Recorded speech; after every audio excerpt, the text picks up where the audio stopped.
Although he may not have had the physique to make it as a cop, he sure has a sense of humor to make us laugh. Hi, I'm Veronica with WatchMojo.com, and today we're chatting with comedian Matt Bergman. Here's the thing, when you're only a child, people think that you're spoiled rotten. That was never the case for me. Whenever I screwed up, that was like the worst thing in the world. Because I didn't have like an older sibling that could rat out for doing something way worse than I ever did. You started comedy at the age of 21 and have been touring ever since. What was it that got you into this career? Not being able to do anything else, pretty much. I had a criminal justice degree, and I'm like 5'7", so I'm not going to arrest anybody. I felt like it was something to do after college. I started when I was like 18, but comics never talk about that. There's like 2 years I don't want people to even know about that it's on stage. So basically what happened when I turned 15, as a family joke, I decided to create my invisible older brother, Peter.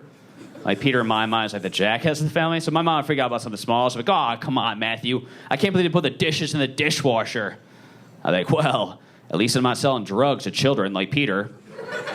You studied criminal justice, but didn't want to become a cop because of your size, and this has also stopped you from other things like one-night stands. Can you tell us about that? I just don't, I just refuse because I'm afraid of the next boyfriend might break in and I'm on top of the girl. You know, I'm always afraid. I'm always paranoid. Like, although it probably would never happen. I've always said I would just act like I was a robot and just until I got out of there, just do the robot and just hope that he thinks he's like, the robot. He doesn't understand that this is wrong. You have a sarcastic style of humor. How do you come up with your sets? A lot of thinking just crazy things and hopefully translates well down stage. But yeah, a lot of open mics. So when I'm home, I'm usually on stage a couple nights a week just working out. It's always constantly adding stuff to the set and taking stuff out that you don't really like anymore. I had to move back in with my parents for 2 months, so that just ultimately backfired in my face.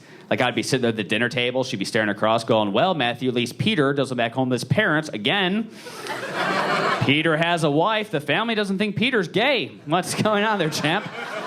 So my set will always be about 30 minutes long. That's basically, I might have an hour of material, but that's all gone, and I don't want to think about it ever again. But here's the thing, guys. One day she'll be in a nursing home, and Peter can take care of her. So A lot of comedians have to deal with hecklers, but you've actually had to deal with a man charge you on stage. Can you tell us about that incident? I was like maybe 22 or 23.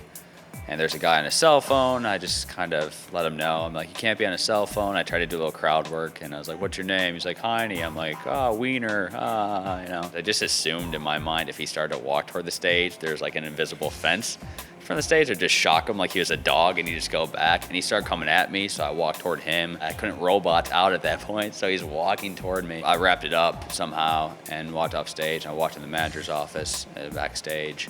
And I was like, I'm so sorry. I don't know what happened. And he's like, that guy just got out of prison 2 days ago. So I had to have a ride back to my condo at the end of the night. And it's pretty terrifying. It's always a weird time when you call your mom. She's like, how'd the show go? You're like, well, I'm still alive, so I guess good. Well, thank you very much, and good luck with everything. All right, thank you.